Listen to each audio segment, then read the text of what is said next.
the Dean Martin Celebrity Roast, coming to you from the MGM Grand Hotel in the entertainment capital of the world, Las Vegas, Nevada.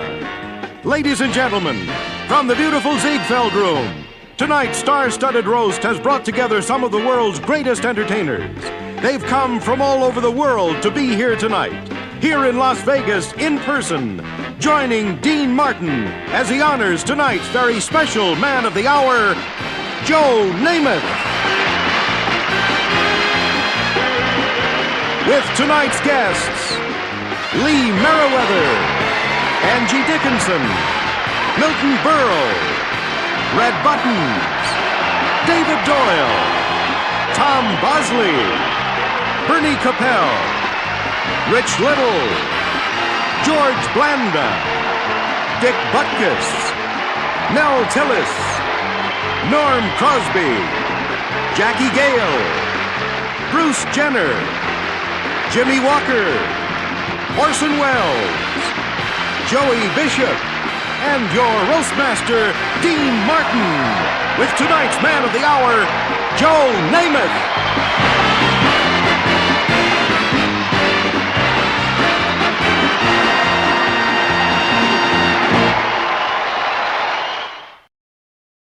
Some of Joe's friends couldn't be here.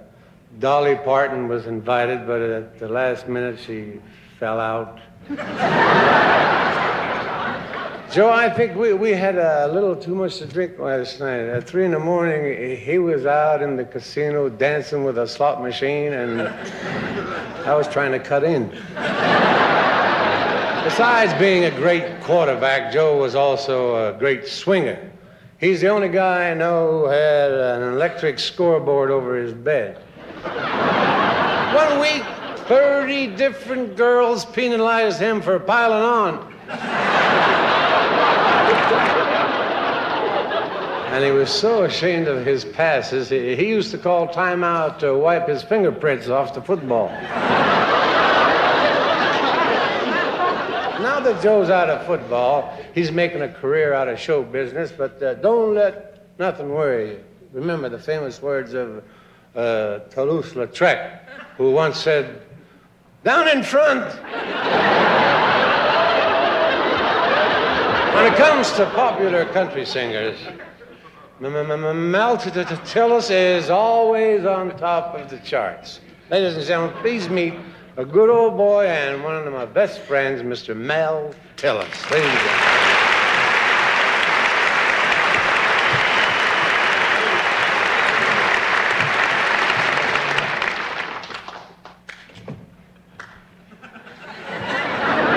Thank you, Dean.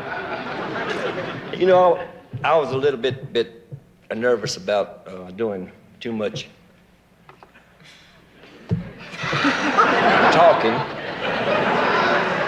And you are a really good friend for not giving away my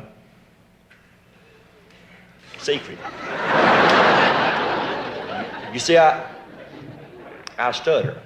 And stuttering ain't no problem unless you're talking. In my case, it sometimes messes up my fun. For instance, tonight, the bartender here at the hotel asked me if he could buy me a drink. And by the time I could say okay, the bar was closed. Anyway, I'm happy to be here tonight honoring Joe Namath tonight.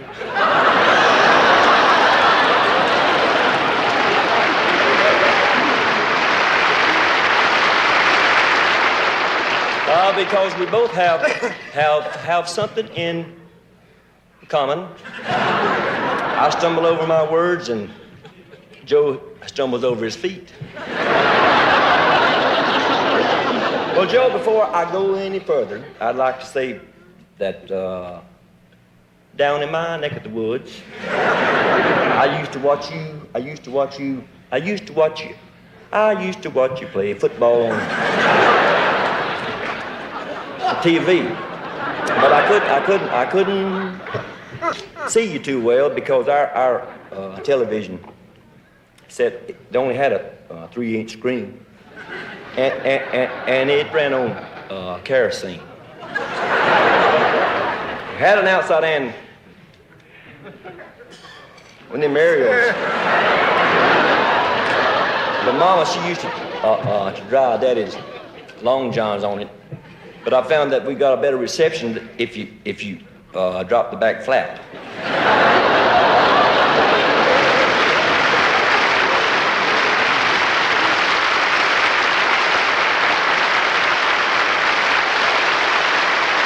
Ladies and gentlemen, it's a real honor for me to introduce our next guest, the winner of the gold medal of the 1976 Olympics, my good friend, what a man, boy, Mr. Bruce Jenner.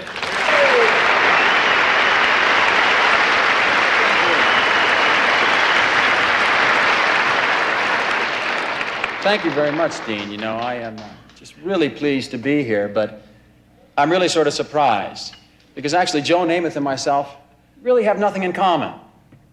I'll give you an example. I trained for 12 years for the Olympic Games, and it was a career that lasted less than a week. Joe trained less than a week for a career that lasted 12 years. The decathlon was so difficult that when I finished, I collapsed in the arms of my friends. I do that every night. You know, one of Joe's secret to successes was his nickname. You know, DiMaggio had Joltin' Joe. Musial was Stan the Man. And Namath was Broadway Joe. I don't have a nickname. But how do you think it would sound? Broadway Bruce?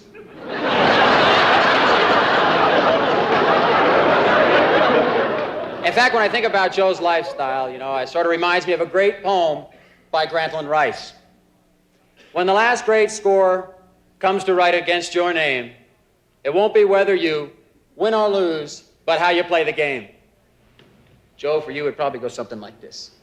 When the last great score comes to write against your name, you'll get the award for putting more points on the board with every kind of dame.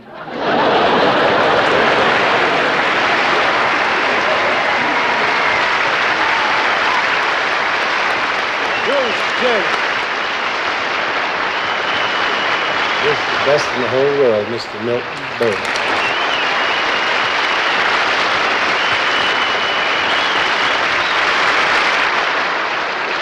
What a night! What a night! What a night. Look at this. Don't Look look at me standing between these two beautiful bodies. All heart, no liver. This is really amazing.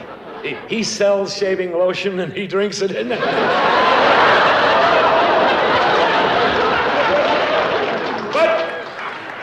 But here we are tonight to honor this Hungarian humperdinck, the sex symbol of the walking wounded. You may say to yourself, how could this athletic Adonis wind up with such a round back? I'll tell you how. He got that way hooking his shoulder pads onto his fly. This dum-dum drank so much Gatorade, they caught him one night shacked up in a motel with a crocodile.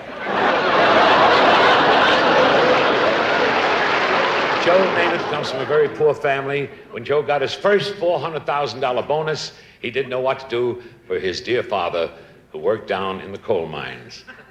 So he gave him the shaft. Hey,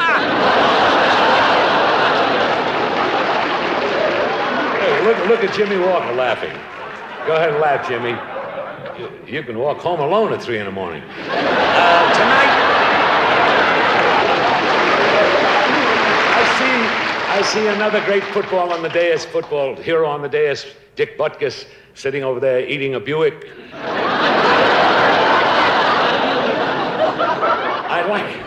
I'd like to sing, Joe. I'd like to sing this little tribute to a great champion and a real superstar. N is for the niceness that's within him. A means that he always does his best. Oh, yeah. M is for the macho, that's his image. Another A is for the arm for which he's blessed. Wah, wah, wah, wah.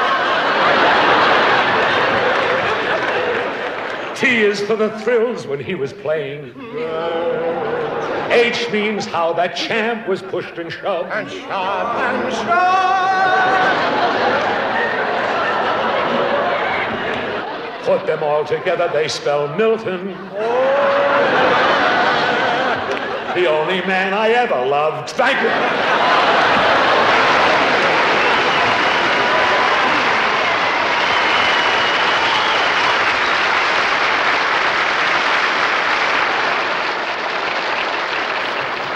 Miss Lee Mary.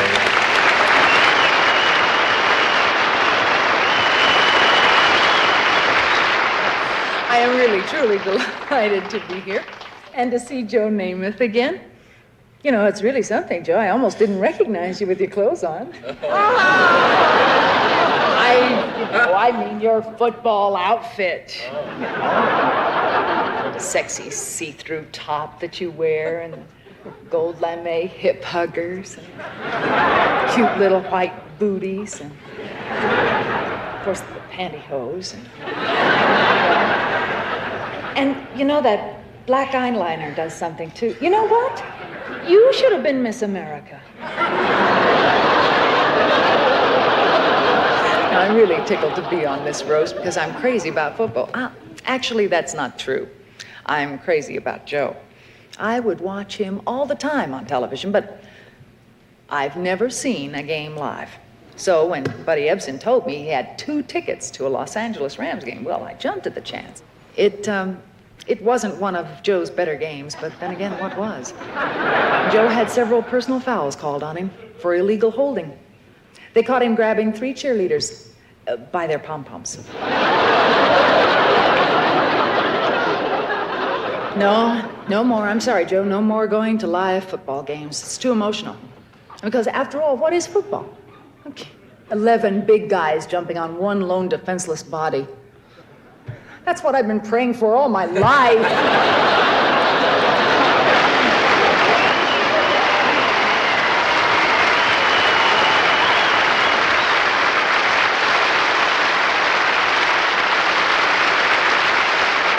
Our next guest is one of the greatest linebackers who ever played professional football, Dick Butkus.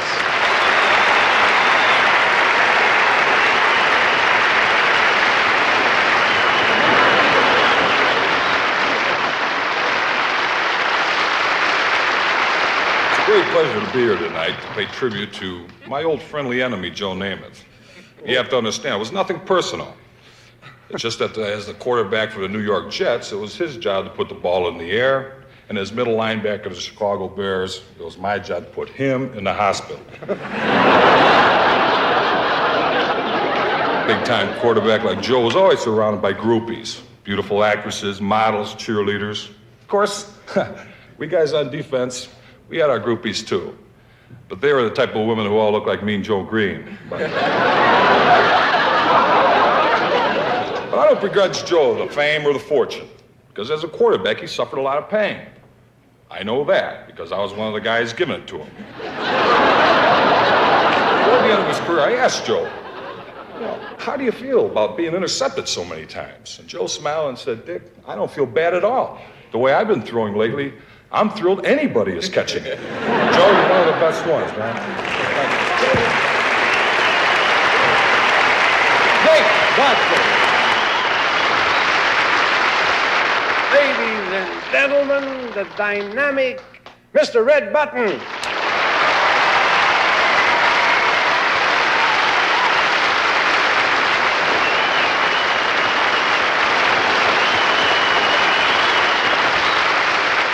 Why are we giving this man a dinner? When some of the biggest sport figures in the history of the world never got a dinner. Stan the man Musial, who said, why didn't they make me the first Polish Pope? I was a great cardinal. Never got a dinner. Mark Spitz, who once said, if you lead a horse to water, I'll race him. Wilkes Still Chamberlain, who said to his mother, how can you say I look down on you? Never got it there. Evel Knievel, who said for the right money I'd jump over Orson Welles. Catfish Hunter, who's known in Israel as Gefilte Fish Hunter. He never got a dinner. Leon Spinks, who was just voted poster boy for Polydent.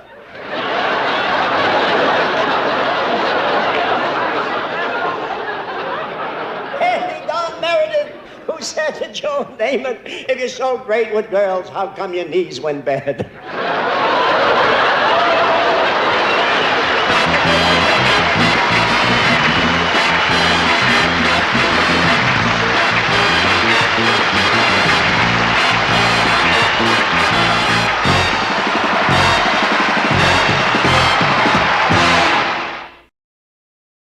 It's always nice to bring on our next guest. Everybody just loves him, a funny guy, a good friend who is currently starring in his own TV series, The Cuckoo Mr. Norm Crosby.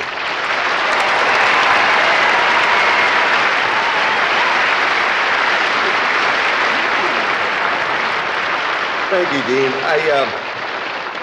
I have done dozens of Dean Martin roasts, and they are always a joy, really.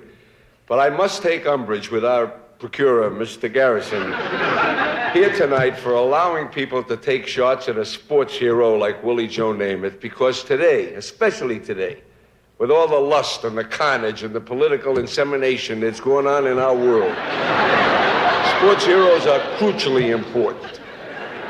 I mean, we had heroes. Everybody on this day, as grown-up people, had heroes. We grew up with that. Football players and baseball players and fighters and Batman and Superman and Green Hornet and Yellow Jaundice. We had heroes.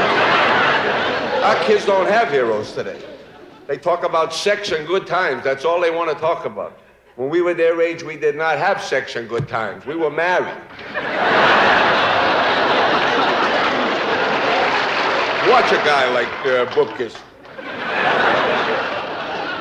7 feet 14, 826 pounds. They tear down the field for 90 yards. They rush through a wall of bodies, throw guys over their shoulders, massacrate themselves, get up after 42 guys piled on them, walk over to the bench like nothing happened, sit down, take off the helmet, turn to the TV cameras and say, hi, Mommy. Hi,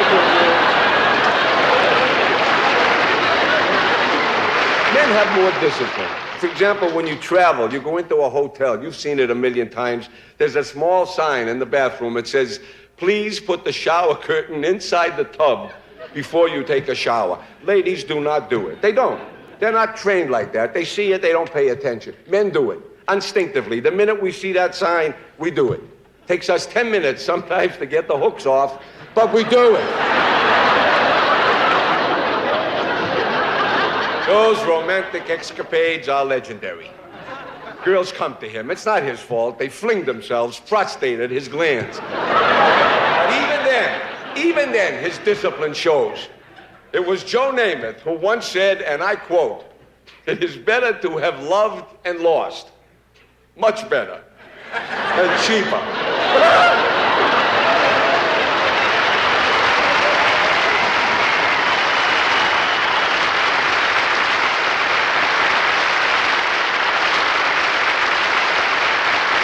One of the most popular shows on television is Love Boat, kind of a floating motel. And one of the big reasons for its success is our next guest who plays the ship's doctor. Ladies and gentlemen, Bernie Kopal.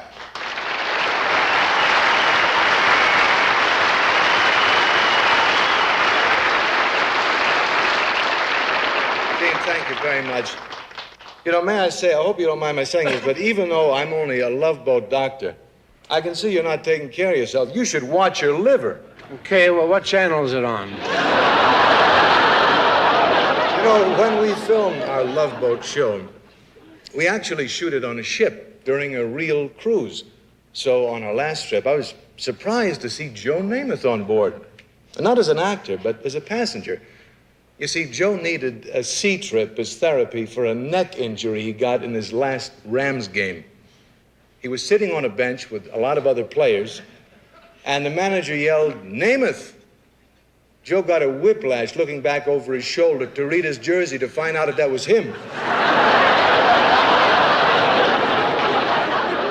But Joe's own doctor told Joe that the answer to his fatigue was bed. He should stay out of it for a while.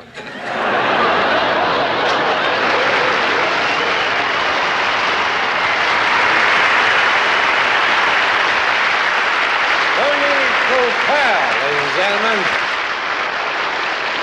my good friend, we worked together many, many times, Mr. Joey Bishop.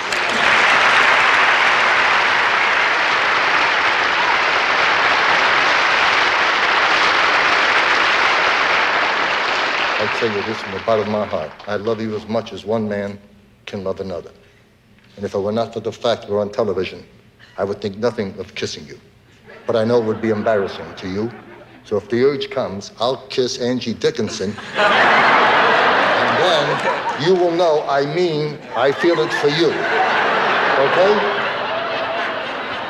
You've always been my idol. And I mean this from the bottom of my heart. What other football player could have 7 operations and still sign a no-cut contract? Money means nothing to this man, God bless him. How many other football players do you know would give up $1 million college career to play professional football? I feel the urge to kiss you.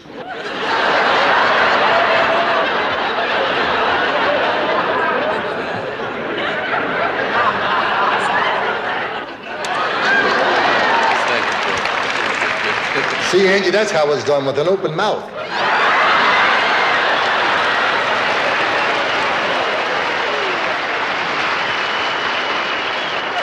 It will be the first time in your life you'll see an affair on a dais. You'll always be my idol. I love you, Joe. I tell you this from the bottom of my heart. I don't care what they think. I love you as much as one human being can love another. Get ready for another kiss. Don't open it wide. I don't want to jump in. Just...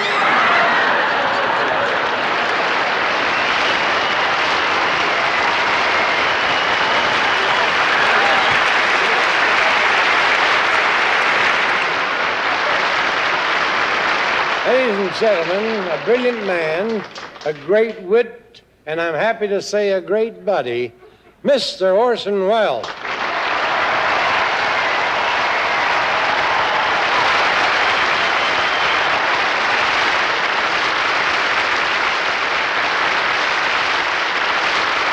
The Namath story begins in Beaver Falls in Pennsylvania, an obscure town whose principal industry was the manufacture of steel. Every Saturday night, the big thrill was to sit around and listen to the town rust.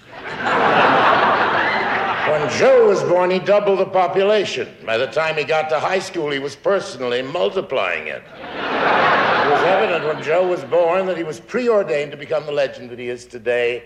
At the moment of delivery, the doctor slapped him on the behind and both of his knees went bad.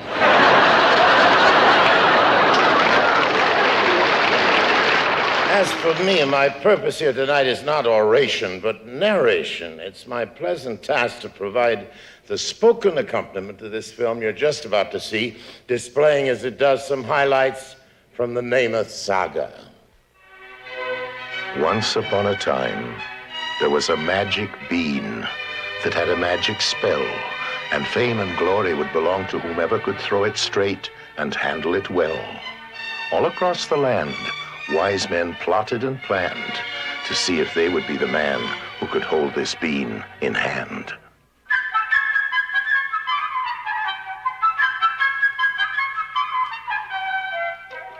But alas, it was such a difficult task that no solution could be found. So they dashed it and smashed it in anger on the ground. Now, far, far away, in a kingdom on the coast, there was a little prince who made a mighty boast. "I'll throw that bean," he said, "and straight I'll make it go. There's no doubt about it," said the boy named Broadway Joe. Now, to make this story short, I'll have to report that Broadway Joe was right. For in his arm was a magic charm that controlled the bean and its flight. Broadway Joe traveled far and wide and threw the bean so well that everyone gathered round him to tell him he was swell. Scores of lovely maidens attended to his wants, and a guard of honor followed him to all his usual haunts.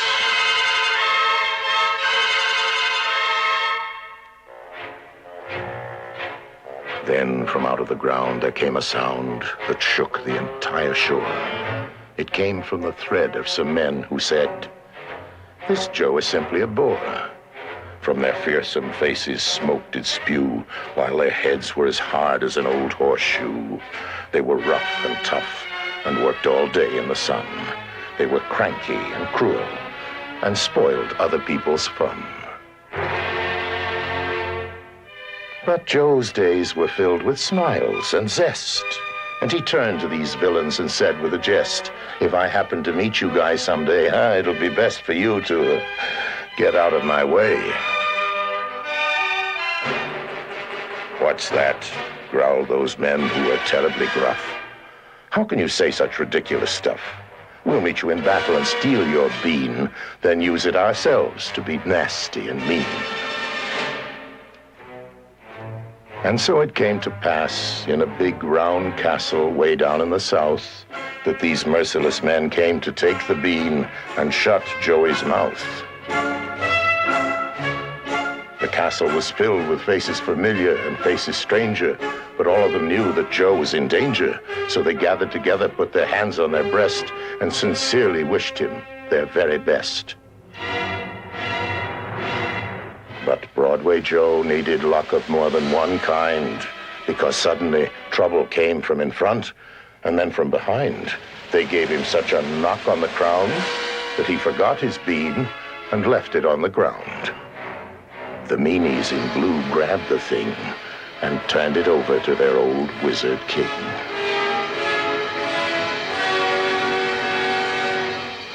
Now everyone rose and stood in alarm to see if the ancient wizard still had magic in his arm. Now in his prime, many ages ago, he could have thrown that bean and hit a dime. But by now his magic arm had spent its force. When he threw the bean, it just fluttered, of course.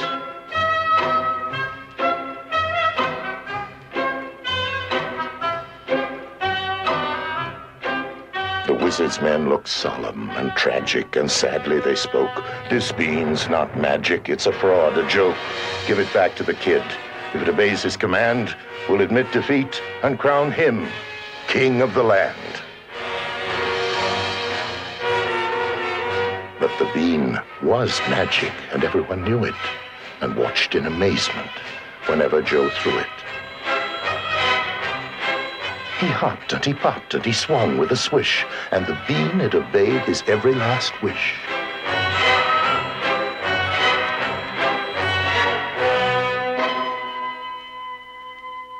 As darkness fell on this incredible day, the meanies in blue just faded away, and everyone cheered for Broadway Joe, for he had put on such a spectacular show.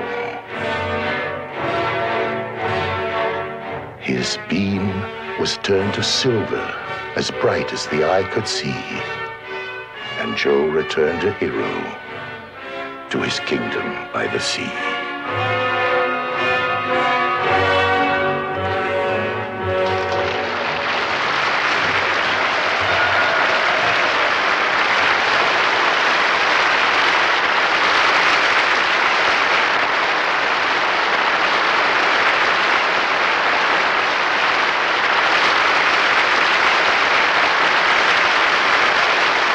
That film was put together by two pals of mine who run the NFL Films in Philadelphia, Big Ed and Steve Sable. Thanks, fellas.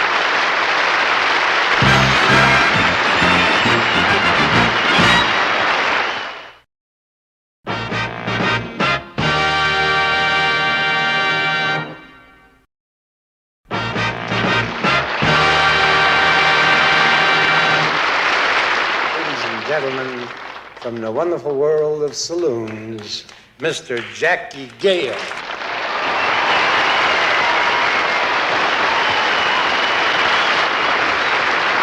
Right in the beginning, Joe, I don't think I had too much hope for your series, The Waverly Wonders. Joe's name was written on a dressing room door in chalk, and Mr. Silverman kept walking up and down in front of it with an eraser in his hand. We had Dick Butkus with us, who's trying to make a new name for himself. Anything's an improvement on Butkus. I mean, this is a strong man. He has no neck. Dick, do you realize if it wasn't for your back, your head would be on your hips?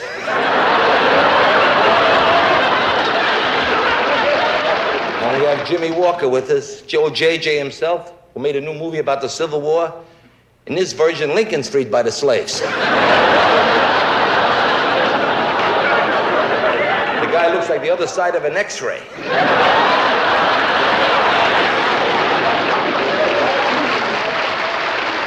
Jimmy almost didn't show up tonight. He found a wallet with some credit cards in it.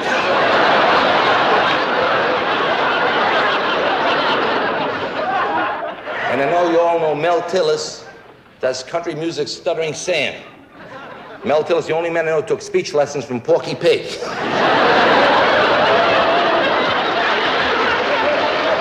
Got the beautiful Leanne Merriweather. I'd love to see a kitchen. I'll bet that's stacked, too. I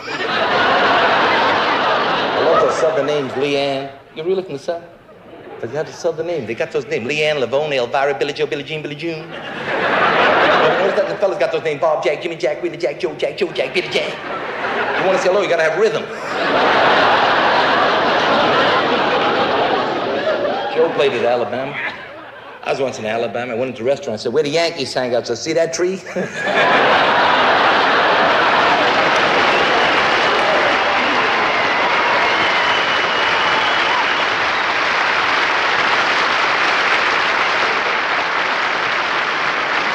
Here comes one of the classiest ladies you're ever gonna meet.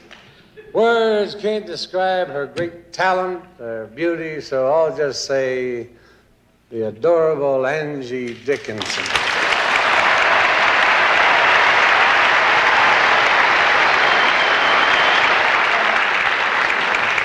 It's awful nice sitting here looking at you. You're not so bad either. I'm here because I have realized the American dream of many, many women. I dated Joe Namath once. I actually did. We had one date. Actually, it was two dates. My first and my last. Sorry, Joe, but I gotta tell it like it was. All right, you know what happened? Joe had just bought this new home in Beverly Hills, or Hollywood Hills, someplace, and he asked me if I'd like to see it. And I said, I'd love to see it. So we went, and he lowered the lights and turned on some soft music, and then he showed me some pornographic x-rays of his knees. Then he tried to turn me on by showing me what he thought were pornographic football films. You know what a thrill it is watching a bunch of big football players patting each other's butts? Finally, Joe made his move. He said, Angie, come upstairs. I'd like to show you my football trophies. I was so surprised he showed them to me. One was a knockout.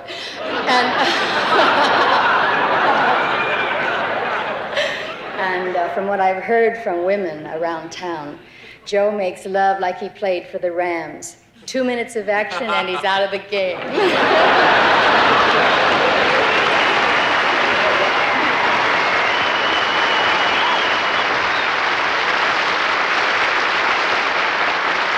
You all know Joe Namath has spent a lot of time in hospitals with around-the-clock nursing care.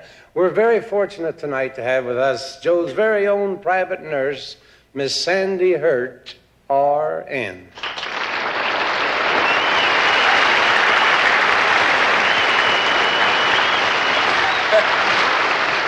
To tell the truth, I'm a little frightened.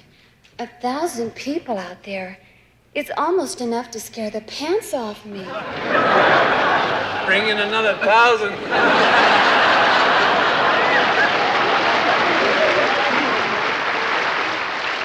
I can't believe it. Dean Martin on one side of me and Joe Namath on the other. A little girl like me standing here with two biggies.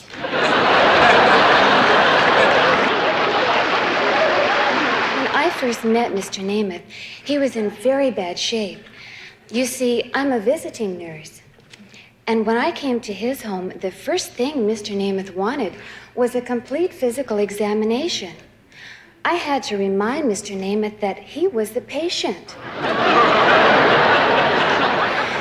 The therapy Mr. Namath loved most was the alcohol rub.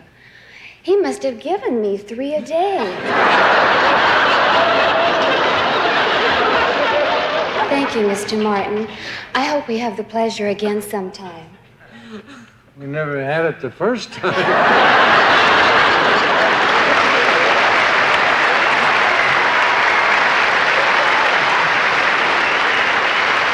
Thank you, Sandy Hurt. This next young lady comes as a special surprise to our guest of honor. For years, she has secretly worshipped and admired him, and she just had to be here to tell her story. Please welcome the long-suffering Gladys Umfield.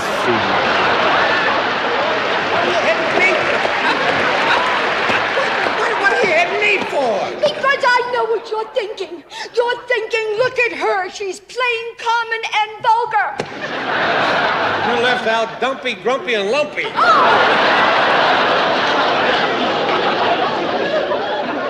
You didn't talk to me that way when you grabbed me by the pinball machine and tried to light my bumpers. When he went to the University of Alabama, he dated every girl on the campus except me. Oh, ladies and gentlemen, I was so desperate. I sent him a nude picture of myself. The post office delivered it as junk mail. I was at the end of my rope. I had to do something. I decided on a dramatic suicide. I broke into Joe's apartment, and I stuck my head into his oven. Joe came home, found me, shoved a meat thermometer in my mouth, and basted me. But just having my head in Joe Namath's oven just made me delirious. I began to float. I had what they called an out-of-body experience.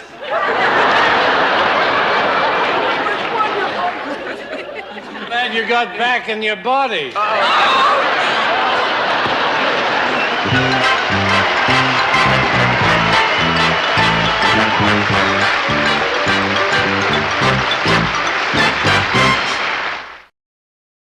One of the reasons the TV show Good Times is such a big hit is because of the next fella I'm going to introduce. He's young, he's talented, he's funny. Ladies and gentlemen, Mr. Jimmy Walker.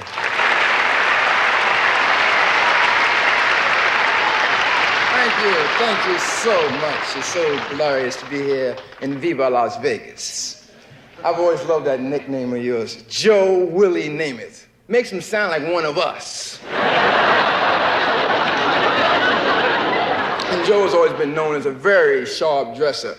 Matter of fact, just the other day, he picked up 3 paternity suits. Joe can't laugh at that. Too serious. I asked him the other day, I said, do the bad knees affect your love life? He said, no, only when I have to beg. I see that we have Tom Bosley on the show from Happy Days. I love that show. I watched that show myself, Happy Days. I was watching the other week, matter of fact. You know Happy Days, about the 50s and everything. I realized when I'm watching it, there's no black people on this show. So I called the producer, I asked him, how come there's no black people? He told me no black people in the 50s. All the black folks hiding out waiting for the 60s.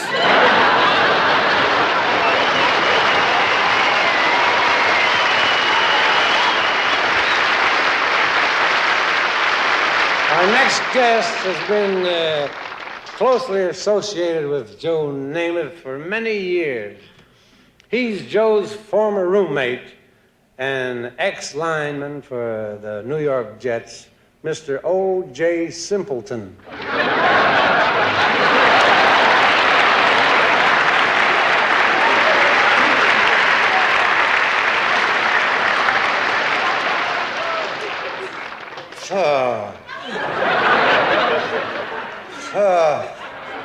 First of all, I would like to say hello to my former roommate.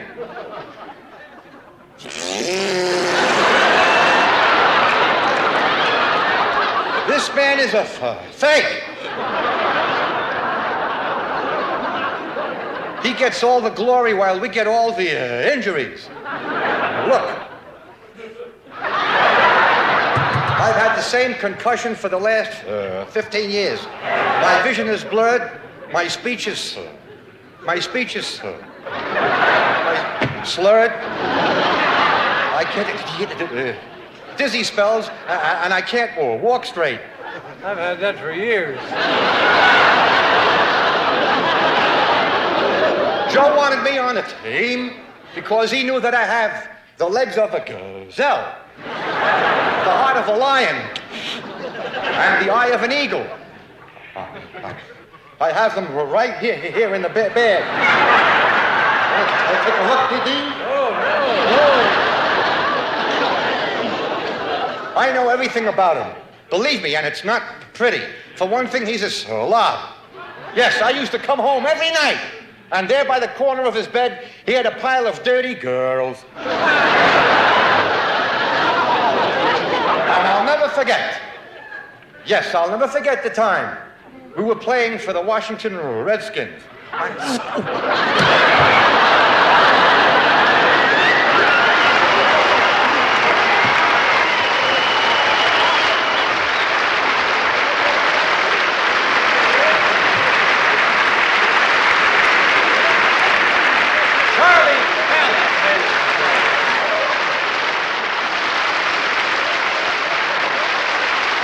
Guest was one of the great quarterbacks in football history.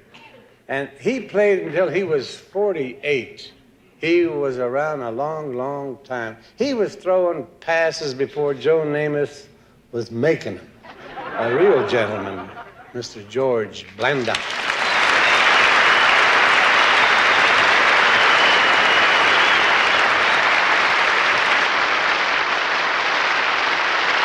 You know, Joe, you could have played a few more years.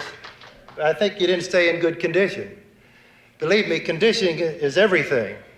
And which brings me to my new book. Gotta get a plug in. George Blanda's Over 40, Looking Good and Feeling Great. My book is about physical fitness. I gave Dick Butkus a copy, and he really liked it. He went out and got a roll of salami and put it between the covers and ate it. All the proceeds from my book are going to the Joe Namath Halfway House. It's for the quarterbacks who can only throw the ball halfway to the receivers.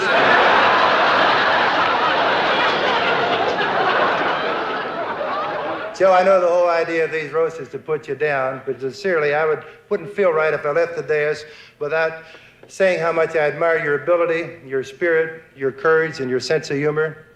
And as to your future, I can only wish for those words in the title of my book. I hope you'll always be feeling great and looking good. Thank you, Joe.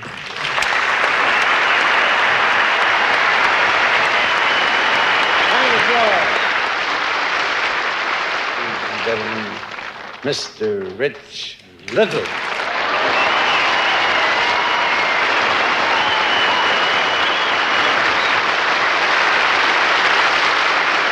It is an honor to be part of this roast tonight for Joe Namath. And if Howard Cosell were alive and well, and here this evening, he would probably say, "Ladies and gentlemen, tonight we are honoring Joe Willie Namath, this humble, hobbling Hungarian. A man whose cool, analytical mind works out strategy, looks for weaknesses in the opposition, and then scores."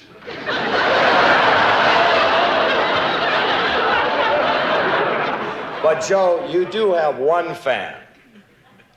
The President of the United States, Mr. Jimmy Carter.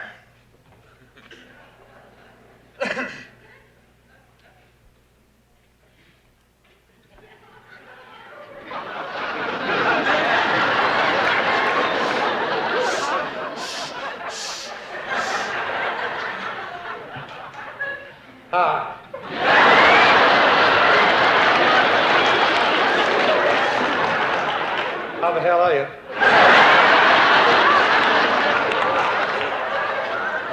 Before I start speaking tonight, I'd like to say something. You know, I've always wanted to play football like you, Joe. Of course, I didn't play in a big team like the Jets or the Rams. I played in a little team from Plains, Georgia. We didn't get big money either. We played for peanuts. I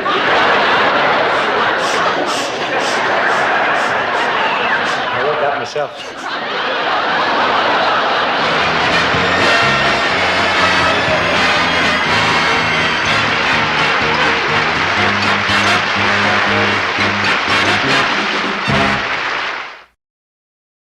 Joe Namath's accomplishments as a quarterback for the New York Jets will live forever in the record books. He won every kind of award there is for completed and consecutive passes and created an excitement on the football field that is unparalleled. Ladies and gentlemen, a future Hall of Famer, a great guy, a close friend. He's beautiful, Mr. Joe Namath.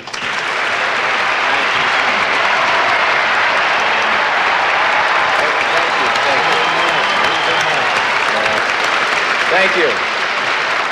Thank you. Thank you very much. Thank you. It's mighty nice of y'all. And thank you, Dean. You know, Dean's the only person I know that walks up to a bar and points to his mouth and says, "Fill her up." It's good to see my old girl, Ruth Buzzy. I haven't seen her for a while, and I must say that the last few months have been good to you, Ruth. You look great. Ruth was on the $1.98 beauty show last week, and they marked her down to $1.79. And Jimmy Walker. Man, I'm one of his biggest fans, but what can I say about a guy who can only trace his roots back to Nipsey Russell? And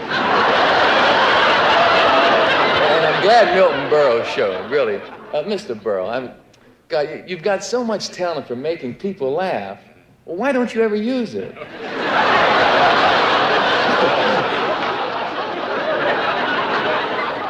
Now, Bruce Jenner's here, and Bruce, well, Bruce is a great athlete. Everyone knows that, but he is a little square. You see, Bruce and I went out last night to have a couple of drinks, and he's the only guy I know that orders a martini with chocolate sprinkles. Everywhere I go, you know, and I hear people mention the name Bernie Kopell, they mention it to Paul Newman, Robert Redford, Peter Falk, you know, and they all say the same thing. Who? Now, hey, and can you believe my friend Dick Butkus saying that I'm out of shape? Now, I mean, look at this man. He's so fat he's wearing a maternity tuxedo.